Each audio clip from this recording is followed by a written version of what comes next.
ओम शांति। आज है 9 जनवरी 2025। प्रातः मुरली बाप दादा मधुबन। आज है सद्गुरुवार, वृक्षपतिवार। मीठे बच्चे, तुम्हें विकर्मों की सजा से मुक्त होने का पुरुषार्थ करना है। मीठे बच्चे, तुम्हें विकर्मों की सजा से मुक्त होने का पुरुषार्थ करना है। इस अंतिम जन्म में सब हिसाब किताब चुकतू कर पावन बनना है। क्या होना है? इस अंतिम जन्म में सब हिसाब किताब चुकतू कर पावन बनना है। प्रश्न, धोखेबाज माया कौन सी प्रतिज्ञा तुड़वाने की कोशिश करती है? धोखेबाज माया कौन सी प्रतिज्ञा तुड़वाने की कोशिश करती है? उत्तर में बाबा बोले, तुमने प्रतिज्ञा की है कोई भी देहधारी से हम दिल नहीं लगाएंगे। आत्मा कहती है हम एक बाप को ही याद करेंगे, अपनी देह को भी याद नहीं करेंगे। बाप देह सहित सबका संन्यास कराते हैं।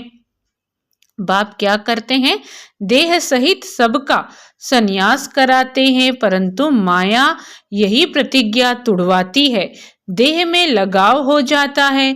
जो प्रतिज्ञा तोड़ते हैं उन्हें सजाएं भी बहुत खानी पड़ती हैं। देह में लगाव हो जाता है। जो प्रतिज्ञा तोड़ते हैं उन्हें सजाएं भी बहुत खानी पड़ती हैं। गीत है, तुम ही हो माता पिता, तुम ही हो बंधु सखा, तुम ही हो। ओम शांति। ऊंचे ते ऊंच भगवान की महिमा भी की है और फिर ग्लानि भी की है। अब ऊंच ते ऊंच बाप खुद आकर परिचय देते हैं और फिर जब रावण राज्य शुरू होता है तो अपनी ऊंचाई दिखाते हैं। क्या कहा बाबा ने? अब ऊंच ते ऊंच बाप खुद आकर परिचय देते हैं और फिर जब रावण राज्य शुरू होता है तो अपनी ऊंचाई दिखाते हैं। भक्ति मार्ग में भक्ति का ही राज्य है, इसलिए कहा जाता है रावण राज्य। वह राम राज्य, यह रावण राज्य। राम और रावण की ही भेंट की जाती है, बाकी वह राम तो त्रेता का राजा हुआ। उनके लिए नहीं कहा जाता। क्या समझाते हैं बाबा? बाकी वह राम तो त्रेता का राजा हुआ, उनके लिए नहीं कहा जाता। रावण है आधा कल्प का राजा। ऐसे नहीं कि राम आधा कल्प का राजा है, नहीं, यह डिटेल में समझने की बातें हैं। बाकी वह तो बिल्कुल सहज बात है समझने की। हम सब भाई भाई हैं, हम सबका वह बाप एक निराकार है। बाप को मालूम है इस समय हमारे सब बच्चे रावण की जेल में हैं। बाबा को क्या पता है? बाप को मालूम है इस समय हमारे सब बच्चे रावण की जेल में हैं। काम चिता पर बैठ सब काले हो गए हैं, यह बाप जानते हैं। आत्मा में ही सारी नॉलेज है ना, इसमें भी सबसे जास्ती महत्व देना होता है आत्मा और परमात्मा को जानने का। किसको मेहनत देना है? इसमें भी सबसे जास्ती महत्व देना होता है आत्मा और परमात्मा को जानने का। छोटी सी आत्मा में कितना पार्ट नूंधा हुआ है जो बजाती रहती है। क्या समझाते हैं बाबा कि छोटी सी आत्मा में कितना पार्ट नूंधा हुआ है जो बजाती रहती है। देह अभिमान में आकर पार्ट बजाते हैं तो स्वधर्म को भूल जाते हैं। अब बाप आकर आत्माभिमानी बनाते हैं, क्योंकि आत्मा ही कहती है कि हम पावन बने। तो बाप कहते हैं मामेकम याद करो। आत्मा पुकारती है, हे परम पिता, हे पतित पावन, हम आत्माएं पतित बन गए हैं, आकर हमें पावन बनाओ। संस्कार तो सब आत्मा में है ना, संस्कार तो सब आत्मा में है ना। आत्मा साफ कहती है हम पतित बने हैं। पतित उनको कहा जाता है जो विकार में जाते हैं। पतित उनको कहा जाता है जो विकार में जाते हैं। पतित मनुष्य पावन निर्विकारी देवताओं के आगे जाकर मंदिर में उनकी महिमा गाते हैं।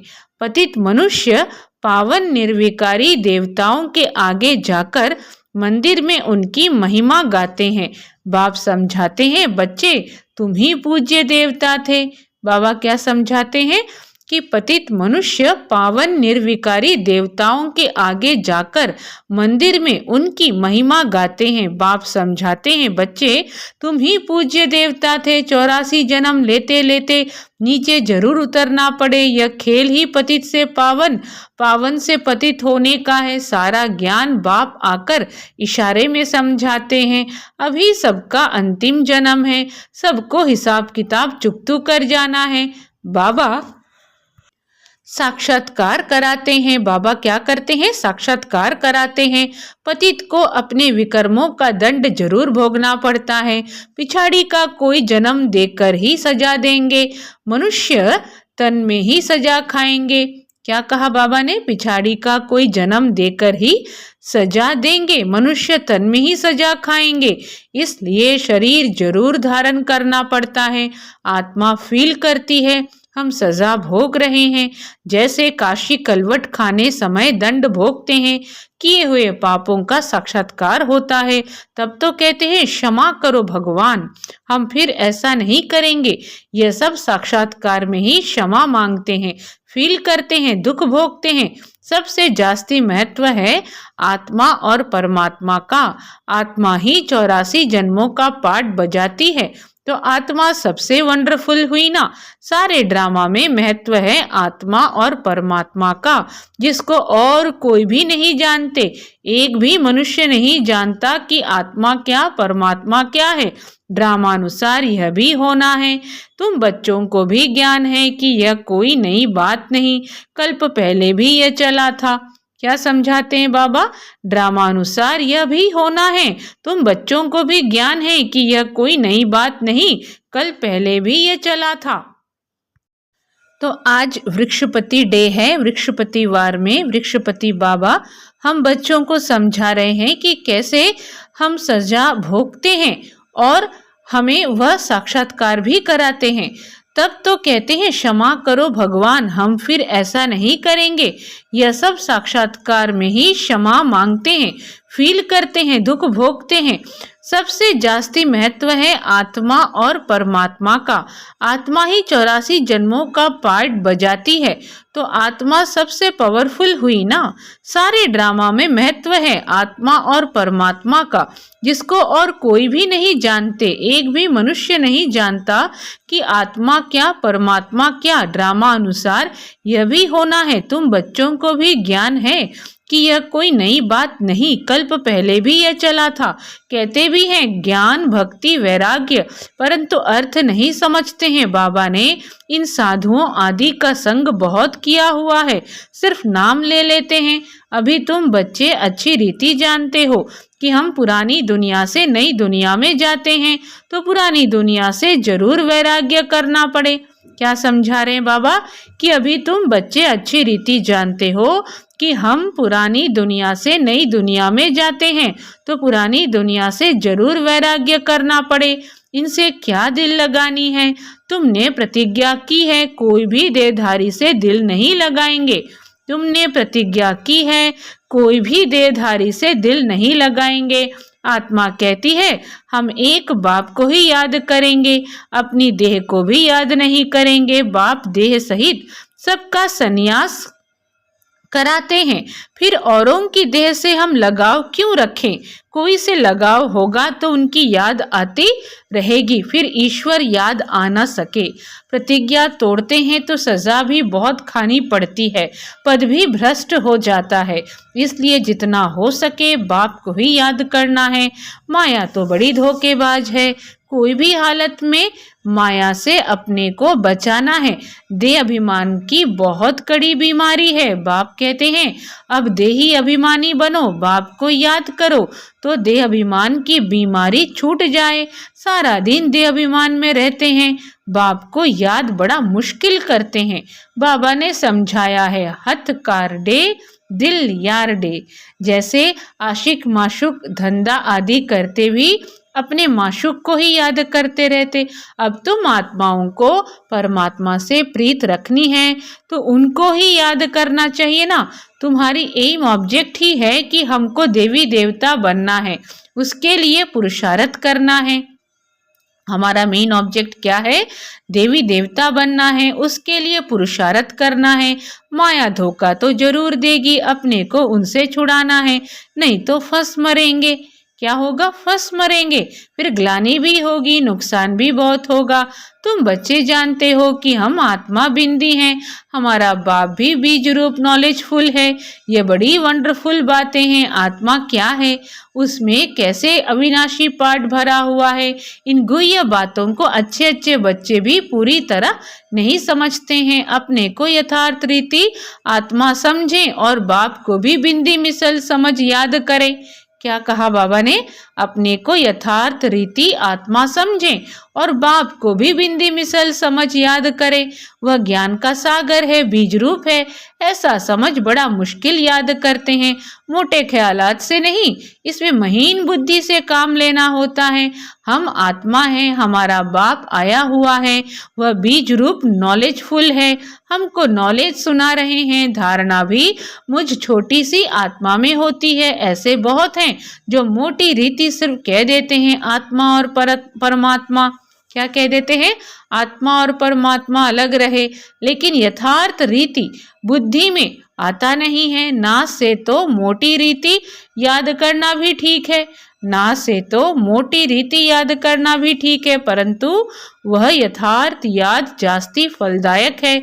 वह इतना उच्च पद पा नहीं सकेंगे, इसमें बड़ी मेहनत है। मैं आत्मा छोटी सी बिंदु हूँ, बाबा भी इतनी छोटी सी बिंदु है, उनमें सारा ज्ञान है।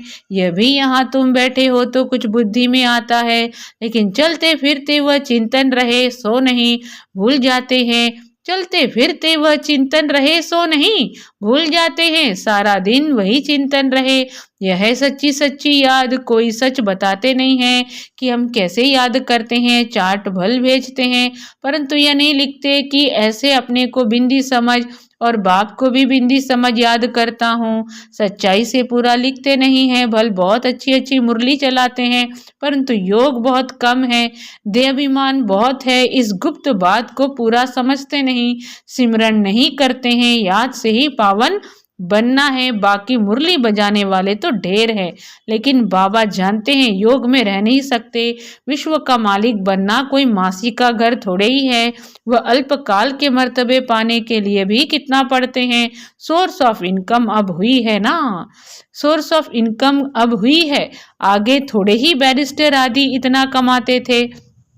क्या समझाते बाबा कि सोर्स ऑफ इनकम अब हुई है, आगे थोड़े ही बैरिस्टर आदि इतना कमाते थे, अभी कितनी कमाई हो गई है। बच्चों को अपने कल्याण के लिए एक तो अपने को आत्मा समझ यथार्थ रीति बाप को याद करना है। क्या करना है? बाबा कहते हैं बच्चों को अपने कल्याण के लिए एक तो अपने को आत्मा समझ यथार्थ रीति बाप को याद करना है और त्रिमूर्ति शिव का परिचय औरों को भी देना है। सिर्फ शिव कहने से समझेंगे नहीं, त्रिमूर्ति तो जरूर चाहिए। मुख्य है ही दो चित्र, त्रिमूर्ति और झाड़।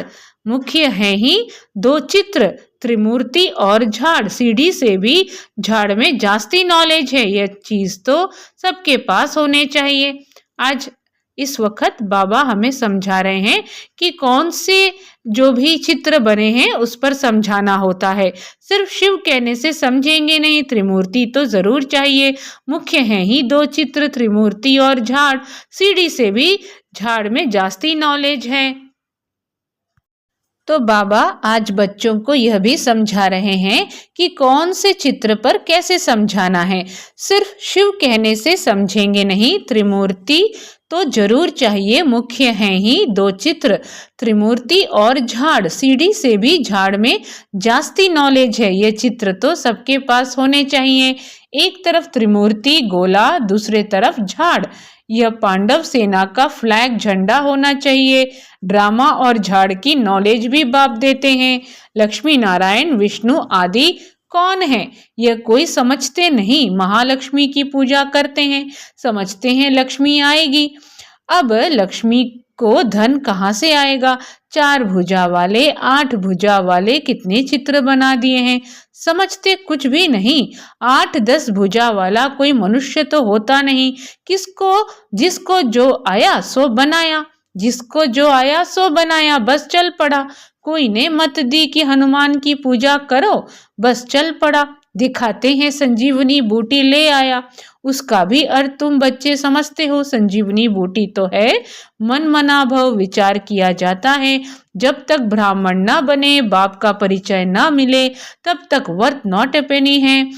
मर्तबे का मनुष्यों को कितना अभिमान है, उन्हों को तो समझाने में बड़ी मुश्किलात है। राजा स्थापन करने में कितनी मेहनत लगती है।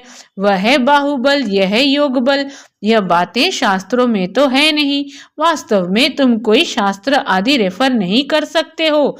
अगर तुमको कहते हैं तुम शास्त्रों को मानते हो, बोलो हाँ, यह तो सब भक्ति मार्ग के हैं। क्या कहा बाबा ने? अगर तुमको कहते हैं तुम शास्त्रों को मानते हो, बोलो हाँ, यह तो सब भक्ति मार्ग के हैं। अभी हम ज्ञान मार्ग पर चल रहे हैं। ज्ञान देने वाला, ज्ञान का सागर एक ही बाप है। इनको रूहानी ज्ञान कहा जाता है। रूह बैठ रूहों को ज्ञान देते हैं। वह मनुष्य मनुष्यों को देते हैं। मनुष्य कभी स्पिरिचुअल नॉलेज दे न सके। ज्ञान का सागर, पतित पावन, लिबरेटर, सदगति दाता एक ही बाप है। कितने कितने बाबा को विशेषण दिए हुए हैं कि ज्ञान का सागर, पतित पावन, लिबरेटर, सदगति दाता एक ही बाप है। बाप समझाते रहते हैं यह करो। अब देखें शिव जयंती पर कितना धम चक्र मचाते हैं। ट्रांसलाइट के चित्र छोटे भी हों जो सबको मिल जाए। बाबा क्या कह रहे हैं कि देखते हैं इस बार शिव जयंती पर कितना धम चक्र मचाते हैं। ट्रांसलाइट के चित्र छोटे भी हों जो सबको मिल जाएं। तुम्हारी तो है बिल्कुल नई बात, कोई समझ ना सके। खूब अखबारों में डालना चाहिए, आवाज करना चाहिए। सेंटर्स खोलने वाले भी ऐसे चाहिए। अभी तुम बच्चों को ही इतना नशा नहीं चढ़ा हुआ है। नंबरवार पुरुषार्थ अनुसार समझाते हैं। इतने ढेर ब्रह्मा कुमार कुमारियां हैं। अच्छा, ब्रह्मा का नाम निकाल, कोई का भी नाम डालो, राधे कृष्ण का नाम डालो। अच्छा, फिर ब्रह्मा कुमार कुमारियां कहाँ से आएंगे? कोई तो ब्रह्मा चाहिए ना जो मुख वंशावली बी के हो। बच्चे आगे चलकर बहुत समझेंगे। खर्चा तो करना ही पड़ता है। चित्र तो बड़े क्लियर हैं।